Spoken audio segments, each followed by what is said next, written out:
my name is Brooke, and I am legally blind. Today we're going to make muffins, and I will show you some of the things that blind people do to cook. First, I have my muffin mix, and I'm going to use this little device. It's a video magnifier called a VizSee, and I'm going to use it to read the directions on the box. Since I still have some usable vision, I just can't read regular print. Since the words are enlarged, it takes me longer to read than normal. I can see it says I need 2/3 cups of water, 1/4 cup of vegetable oil, and 2 eggs. We have our oil and our eggs out already. Let's see what we need to heat the oven to. Okay, it says heat oven to 350 degrees Fahrenheit. I'm gonna come over to the oven over here, and I have little dots that I've stuck on so that it's tactile. And I know that this oven automatically goes to 350 when I press the preheat button. So now that's heating up. Okay, and we'll start with our 2 eggs.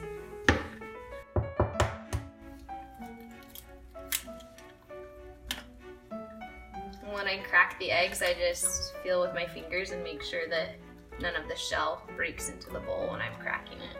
I feel the edge of the bowl so that I know where to break the egg into. So we need 2/3 cups of water. So I have my brailled measuring cups here. When I'm measuring this water out of the sink, I just put my finger on the edge of the cup so that I can tell when it is full.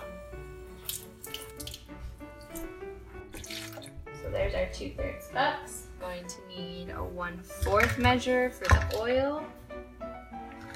1/8 to 1/4. And I do the same thing. I'm just gonna feel on the edge.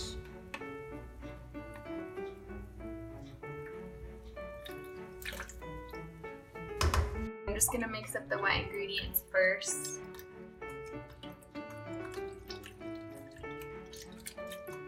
Okay, that should be good. We're gonna open up our mix. Pull out the scissors. I don't really have to think about using scissors because I have just done it my whole life, but I guess what I do when I'm using them is I kind of feel. So I have the bag set up on the counter and so that it can stand by itself, and then I'm just feeling the top. So I'm feeling where the blade is to make sure that it's low enough, and then I just cut. A lot of the ways that I adapt when I cook is by feel, so I just do things tactily instead of visually. Now we're gonna stir this up, and you can kind of feel with the edge of the spatula where the wet ingredients come to inside the bowl, so then I can scrape around the edge of that to make sure that all the dry stuff is getting mixed into it. Making pumpkin chocolate chip muffins today. Those are some of my favorites. And since it's fall time, it's the perfect time of year. That feels like it's all combined to me. I don't really know how to explain how that feels different. I guess it just feels like there aren't any dry spots. There's our oven that's preheated now. Now we need to get the muffin pan ready. So here's our cooking spray.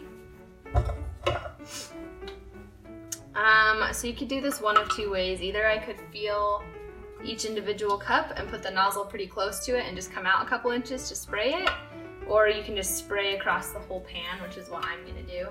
I'm gonna come do it over the sink. And since I know about how big the pan is, or I can just feel the edge of it and then, like I said, come out a few inches just to make sure I'm getting in all the cups. This part is really messy for me. Like, I am not great at filling muffin cups.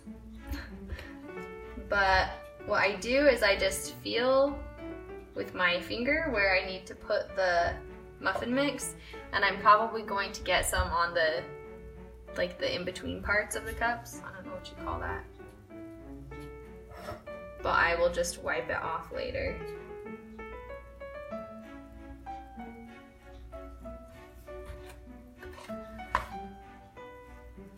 So I guess while I'm doing this,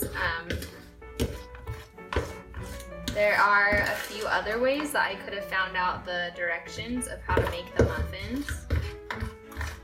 So have another video magnifier that is a lot bigger and sits on my desk. And it has a capability called OCR. And basically it can take a picture of text on a paper or a box and it can read it to me. So that doesn't work with all food boxes because some of them don't have good enough contrast or the font isn't legible enough. So it just depends, but I could have taken a picture of the box and read it that way. I could have Googled the instructions online, and if the website for this particular brand was accessible, which I don't know, I haven't checked if it is or not,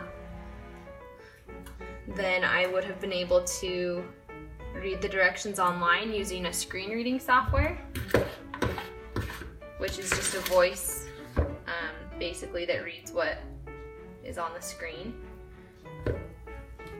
There are also services that blind people can subscribe to where you use your phone as a camera and you are on the phone with somebody and they can describe to you whatever they're seeing.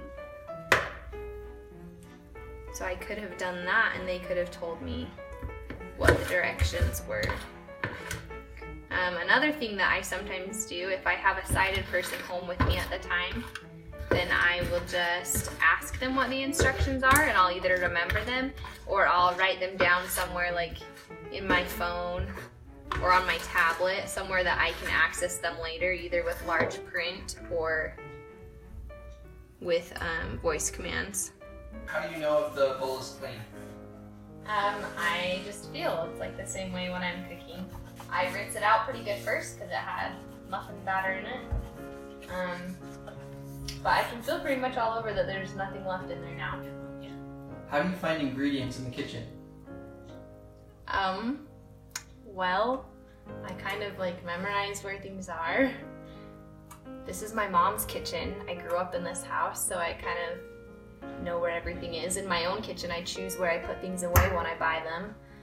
And we make sure that we always put things back in the general same area.